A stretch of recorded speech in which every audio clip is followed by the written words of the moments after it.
Ever wondered why Western society has become so woke?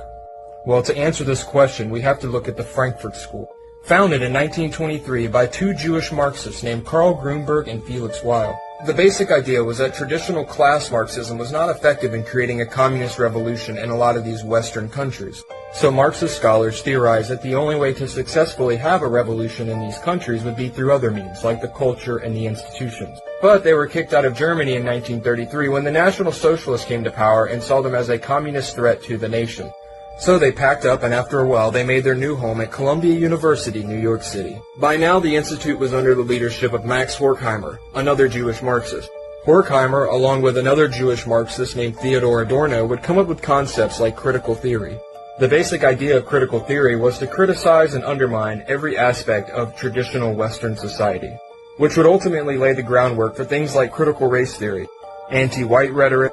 They would also go on to write books like The Authoritarian Personality, which alleges that anti-Semitism and hatred comes from things like a healthy family life, having pride in one's country, or having pride in one's race.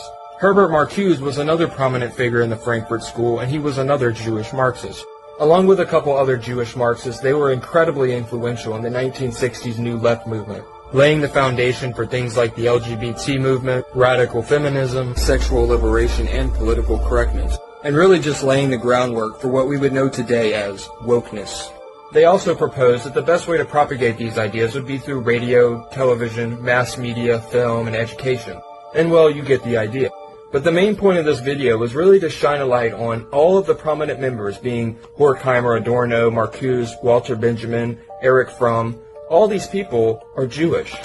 And even Israeli historian Gershom Scholem once said that the Frankfurt School was a Jewish sect. But hey, I'm sure that's just a coincidence.